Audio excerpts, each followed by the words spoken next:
প্রিয় ছাত্রছাত্রী, এবছর যারা মাধ্যমিক পরীক্ষা দিচ্ছ, তোমরা আজকে অঙ্ক পরীক্ষা দিয়েছ। তোমাদের মধ্যে অনেকেই সংশয় আছে যে আমরা যে অঙ্কগুলো করেছি ঠিকঠাক হয়েছে কিনা।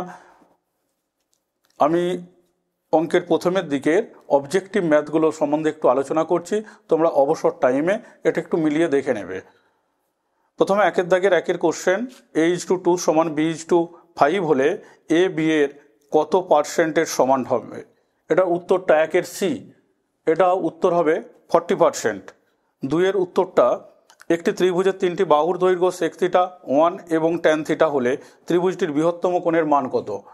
এখানে দেখো, আমরা জানি এখানটায় sec স্কোয়ার থিটা সমান 1 প্লাস tan স্কোয়ার থিটা, অতিভুজের স্কোয়ার সমান ভূমি স্কোয়ার প্লাস লম্ব স্কোয়ার। যদি হয় ত্রিভুজটা সমকোণী ত্রিভুজ হয়, আর সমকোণী ত্রিভুজের বৃহত্তম কোণের মান হয় 90 ডিগ্রি। অতএব এখানে উত্তর হবে 90 ডিগ্রি, ডি এর অপশান। এরপর তিনের দাগের কোশ্চেন দেখো, একের তিনের দাগ, ঊর্ধ্বক্রমে সাজানো 27, 31, 46, 52, এক্স ওয়াই প্লাস 2, 71, 79, 85 ও 90 রাশি তত্ত্বের মধ্যমা 64 হলে এক্স প্লাস ওয়াই এর মান কত হবে? এখানে দেখো, মোট পর্যবেক্ষণের সংখ্যা দিয়ে আছে 10টা। যেহেতু এটা যুগ্ম, অতএব মধ্যমা হয় n/2 এবং n/2 প্লাস 1তম পর্যবেক্ষণের গড় মান। যেহেতু পর্যবেক্ষণ 10 আছে, অতএব 5 ও 6তম পর্যবেক্ষণের গড় মানটাই হবে মধ্যমা। তাহলে মধ্যমা হবে x plus y plus 2 divide by 2। মধ্যমা যেহেতু 64 দেওয়া আছে, অতএব এক্স প্লাস ওয়াইয়ের মান বেরোচ্ছে এখানে 126, অর্থাৎ উত্তর হবে বি এর অপশান 126। নেক্সট পরের কোশ্চেন, একের দাগের 4, বার্ষিক x% সরল সুদের হারে ওয়াই টাকার জেড মাসের সুদ কত? তোমরা জানো I সমান PTR/100। এখানে মূলধনটা দেওয়া আছে ওয়াই টাকা, টাইমটা দেওয়া আছে জেড মাস, এটাকে বছরে করে নিলে z/12 হবে, ইন্টু সুদের হারটা দেওয়া আছে x% ডিভাইড বাই 100, অর্থাৎ অ্যান্সার হচ্ছে XYZ ডিভাইড বাই 1200। উত্তর হবে এর অপশান XYZ ডিভাইড বাই 1200 টাকা। পাঁচের কোশ্চেনটা, ও কেন্দ্রীয় বৃত্তে এবি একটি ব্যাস এসি যা কেন্দ্রে 60 ডিগ্রি কোণ উৎপন্ন করলে কোণ ও সি বি এর মান কত হবে? উত্তর হবে 30 ডিগ্রি। কী করে হচ্ছে একটু দেখে নাও। এইখানে দেয়া আছে এ ও সি, এই কোণটার মানটা দেয়া আছে 60 ডিগ্রি। এ ও সি এই কোণটার মান 60 ডিগ্রি দেয়া আছে। এখানে দেখবে তোমরা, ও এ সমান ও সি একই বৃত্তের ব্যাসার্ধ, অতএব কোণ ও এ সি সমানই কোণ ও সি এ। ওই কোণ দুটোর মানটাও হবে 180 মাইনাস 60 ডিভাইড বাই 2, 60 ডিগ্রি করে, অর্থাৎ এই কোণটা 60 ডিগ্রি। আবার যেহেতু এ বি বৃত্তের ব্যাস, সুতরাং এ সি বি অর্ধবৃত্তস্থ কোণ এ সি বি এর মানটা 90 ডিগ্রি। এই এ সি বি থেকে কোণ এ সি ও বিয়োগ করে দিলে আমরা পেয়ে যাব এই কোণটার মান 30 ডিগ্রি। উত্তর হবে 30 ডিগ্রি। একের দাগে 6এর কোশ্চেনটি, এটি লম্ববৃত্তাকার চোঙ ও একটি অর্ধগোলকের ব্যাসার্ধ সমান এবং এদের আয়তনও সমান। চোঙটির উচ্চতা অপেক্ষা অর্ধগোলকটির উচ্চতা শতকরা কত বেশি হবে? দেখো, অর্ধগোলকের ব্যাসার্ধের দৈর্ঘ্যই উচ্চতার সমান হয়, অর্থাৎ চোঙের আয়তন πr²h, অর্ধগোলকের আয়তন 2/3 πr3। এখানে r সমান আমরা পেয়ে যাচ্ছি 3h ডিভাইড বাই 2। অর্ধগোলকের ব্যাসার্ধের দৈর্ঘ্যই উচ্চতার দৈর্ঘ্যের সমান, অর্থাৎ অর্ধগোলকের উচ্চতাই হবে 3h/2। তাহলে এখানে অর্ধগোলকের উচ্চতা চোঙের উচ্চতা থেকে শতকরা কতটা বেশি হবে? না, r minus h divide by h into 100%, এটা উত্তর হচ্ছে 50%। এইবার আমরা আসছি দুইয়ের দাগে শূন্যস্থান পূরণ করো।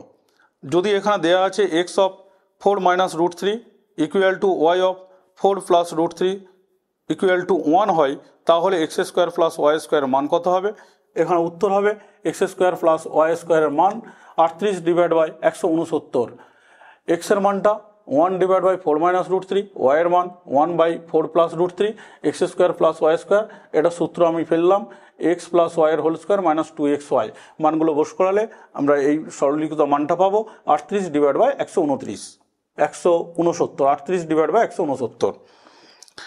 এরপর দুইয়ের দাগের 3এর কোশ্চেনটা, পি প্লাস কিউ সংখ্যক সংখ্যার গড় এক্স এর মধ্যে পি সংখ্যক সংখ্যার গড় ওয়াই হলে অবশিষ্ট কিউ সংখ্যক সংখ্যার গড় কত হবে?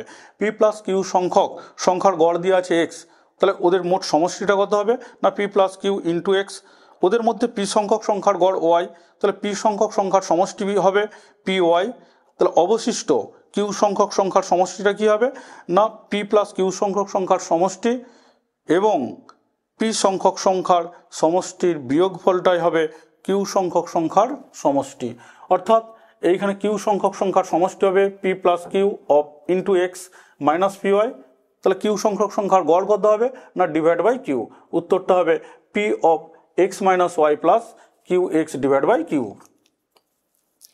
নেক্সট 2-এর দাগের 4-এর কোশ্চেন। একটি ব্যবসায় পিন্টু আমনের 1.1/2 গুণ টাকা দিয়েছিল এবং ডেভিড আমনের 2.1/2 গুণ টাকা দিয়েছিল। আমন, পিন্টু ও ডেভিডের মূলধনের অনুপাত কত? আমনের মূলধন এখানে ধরে নিচ্ছি আমরা পি টাকা। তাহলে আমনের মূলধন পি টাকা হলে পিন্টুর মূলধন হবে পি ইন্টু 1.1/2 টাকা এবং ডেভিডের মূলধন হবে পি ইন্টু 2.1/2 টাকা। অর্থাৎ আমন, পিন্টু ও ডেভিডের মূলধনের অনুপাত হবে p is to p into 1.1/2 is to p into 2.1/2। এটাই উত্তর হচ্ছে 2:3:5। 2-এর দাগের 5-এর কোশ্চেন। একই তলে অবস্থিত দুটি বৃত্তের 3টি সাধারণ স্পর্শক হলে বৃত্ত দুটি পরস্পরকে বহিঃস্পর্শ করবে। বৃত্ত দুটি পরস্পরকে বহিঃস্পর্শ করবে। 2-এর 6। আর একক দৈর্ঘ্যের ব্যাসার্ধ বিশিষ্ট একটি নিরেট অর্ধগোলক থেকে সর্ববৃহৎ যে নিরেট শঙ্কু কেটে নেওয়া যাবে তার আয়তন কত? এখানে দেখো একটা অর্ধগোলক আমি এঁকেছি। অর্ধগোলকটা থেকে যে নিরেট শঙ্কু কাটা যাবে সেই শঙ্কুটির ব্যাসার্ধটাও আর হবে ভূমিতলের ব্যাসার্ধ এবং শঙ্কুর উচ্চতায় হবে অর্ধগোলকের ব্যাসার্ধের সমান, অর্থাৎ আর হবে। শঙ্কুর আয়তনের সূত্র আমরা জানি 1/3 পাই আর স্কোয়ার এইচ, 1/3 পাই আর স্কোয়ার ইন্টু এইচ বলতে এখানে আর, অর্থাৎ 1/3 পাই আর কিউ। এরপর তোমরা 3-এর দাগের কোশ্চেনগুলো দেখো।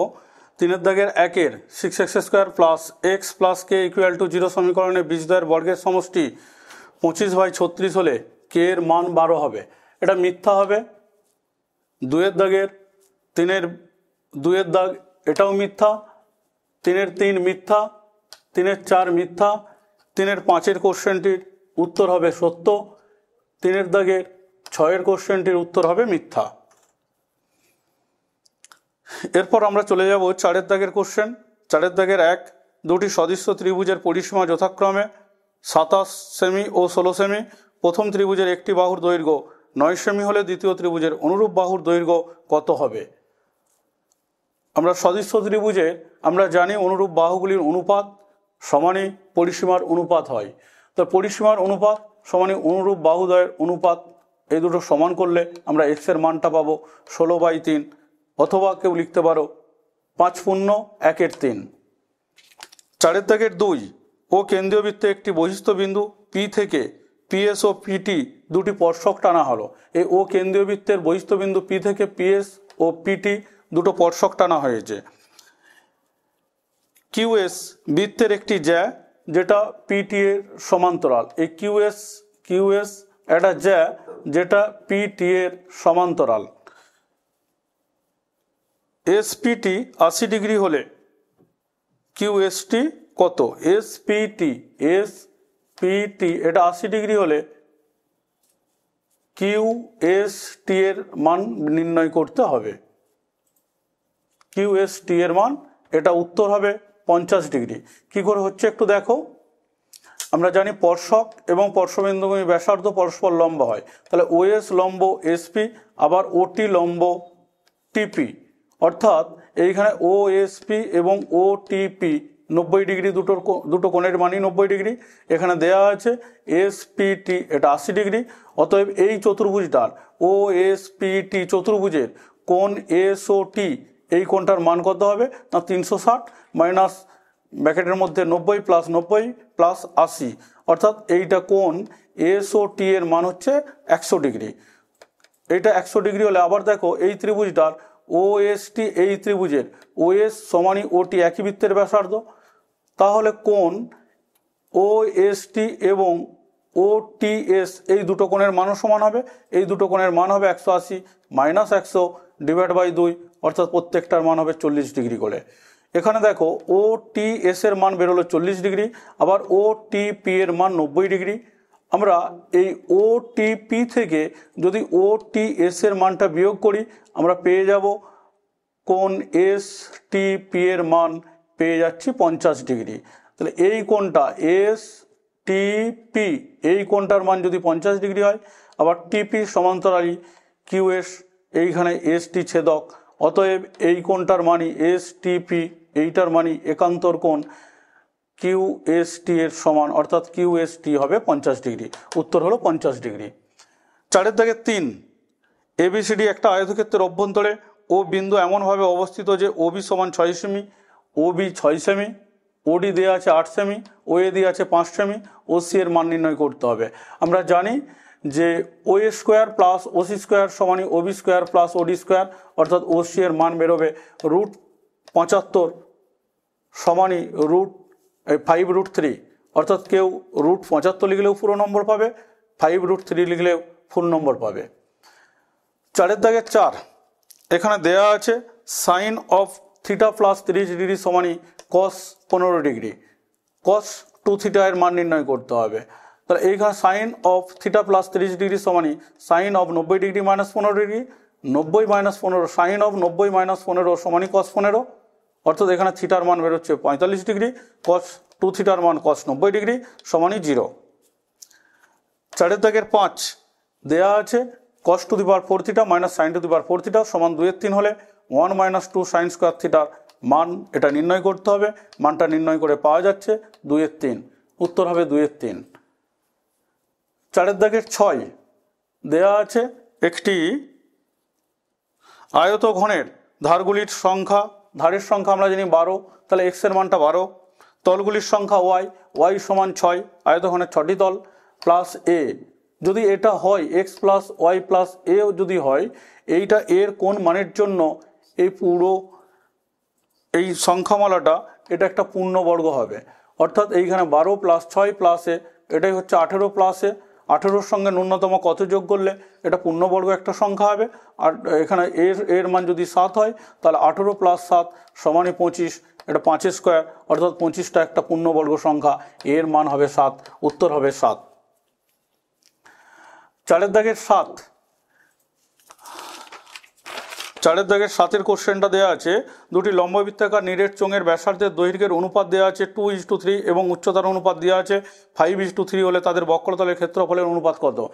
বক্রতলের ক্ষেত্রফল, লম্ববৃত্তাকার চোঙের বক্রতলের ক্ষেত্রফল আমরা জানি 2πr/h সূত্রটা, অর্থাৎ দুটো চোঙ আছে, আমি চোঙ দুটোর ব্যাসার্ধ r1 r2 ও উচ্চতা h1 h2 ধরে নিয়েছি, অর্থাৎ চোঙ দুটির বক্রতলের ক্ষেত্রফলের অনুপাত হবে 2πr1 h1 / 2πr2 h2। এটাকেই দেখো r1/r2 ইন্টু h1/h2 পাচ্ছি, r1/r2 মান দেওয়া আছে 2/3, h1/h2 এর মান দেওয়া আছে, এদের অনুপাতটা দেওয়া আছে 5:3, তাহলে অর্থাৎ এইখানে h1/h2 হবে 5/3, এটা মান পাওয়া যাচ্ছে। আমরা এটা যদি আমরা গুণ করে দিই 2 × 5 = 10, 3 × 3 9, তাহলে এখানে বক্রতলের ক্ষেত্রফলের অনুপাত হবে 10:9।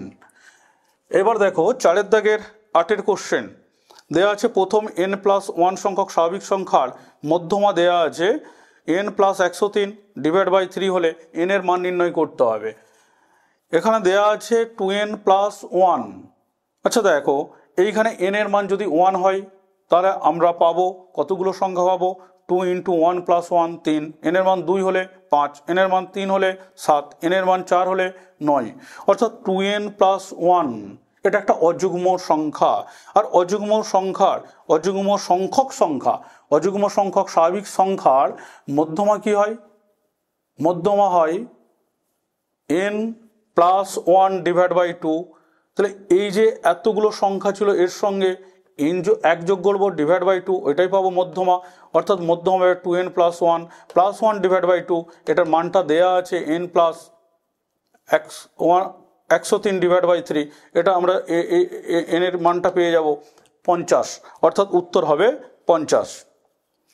নেক্সট পরের কোশ্চেন 4 দাগের 9, বার্ষিক সরল সুদের হার 5.5% থেকে কমে 4.5% হলে এক ব্যক্তির প্রাপ্য বার্ষিক সুদ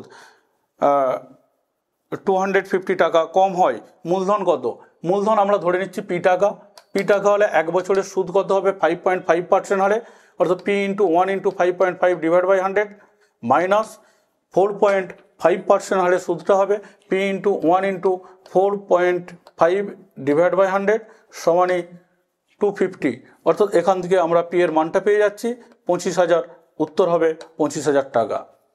4 দাগের 10-এর কোশ্চেন, কোনো ব্যবসায় এ ও বি এর মূলধনের অনুপাত 3:2। লাভের 5% দান করার পর বি এর লাভ 798 টাকা হলে মোট লাভ কত হবে? এখানে আমরা ধরে নিচ্ছি মোট লাভ x টাকা, তাহলে বি এর লাভ মোট লাভ x টাকা, 5% দান করার পর বাকি লাভ কত থাকবে না 95x ডিভাইড বাই 100 টাকা। ওই টাকার মধ্যে বি এর লাভের পরিমাণটা কত হবে? 95x divide by 100 into 2/5।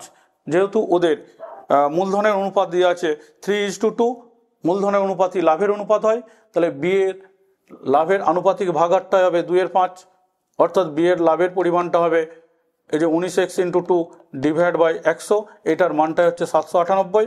এখান থেকে আমরা x এর মানটা পাচ্ছি 2100 টাকা, অর্থাৎ মোট লাভের পরিমাণ হবে 2100 টাকা। উত্তর হবে 2100 টাকা। 4 দাগের 11, x/2 সমান y/3 সমান z/4 হলে এখানে মান নির্ণয় করতে হবে 3x + 4y + 8z divide by x + 3y। এর মানটা হবে, আমরা এইখানটা যে শর্তটা দেওয়া আছে ওইটা সমান কে ধরে নিয়েছি, অনুপাতগুলোর মানটা কে ধরে নিয়েছি, তাহলে x সমান হচ্ছে 2k, y সমান 3k, z সমান 4k, অর্থাৎ এই মানটা এখানে এই মানগুলো বোস করে দিলে x y z এর মান আমরা যদি এখানে বোস করাই এই মানটা পাবো 50 ডিভাইড বাই 11। উত্তর হবে 50 ডিভাইড বাই 11। 4 দাগের 12 কোশ্চেনটা x সমানুপাতি √y এবং y সমান a স্কোয়ার আছে, এটা যদি হয় এবং x সমান 2a হয় তাহলে x² = y সমান কত? x সমানুপাতি √y, তাহলে x সমান k ইন্টু √y, কেটা অশূন্য ভেদ্যভাগ আমরা ধরে নিচ্ছি, x সমান k ইন্টু √a², y এর মানটা এখানে a স্কোয়ার দেওয়া আছে, a স্কোয়ার বোস করে দিয়েছি, তাহলে এখানে হচ্ছে ka। আবার x সমান দেওয়া আছে 2a, তাহলে x এর জায়গায় এখানে যদি 2a বোস করাই আমরা, x এর মানটা 2a যদি এখানে বোস করাই তাহলে k সমানই হবে 2a, k সমান 2a হলে k এর মানটা 2 পাবো, x² y সমানই হবে x এর মানটা এখানে আমরা পেয়েছি k, তাহলে k এর হোল স্কোয়ার y, k এর হোল স্কোয়ার মানে 2a এর হোল স্কোয়ার, k এর মানটা 2, তাহলে 2a এর whole square a², 4a² a² সমানই 4:1 উত্তর হবে, এটা 4:1। তোমরা মোটামুটি 36 নম্বর 1 দাগ থেকে 4 দাগ পর্যন্ত এই 36 নম্বর প্রশ্নের অ্যান্সারগুলো পেলে তোমরা অবসর টাইমে উত্তরগুলো একটু মিলিয়ে দেখে নেবে বা পরীক্ষার শেষে উত্তরগুলো মিলিয়ে দেখে নেবে। আগামী পরীক্ষাগুলো সকলের ভালো হোক, আশানুরূপ তোমরা ফল করবে এই আশা করে আমি আজকের ভিডিও শেষ করছি।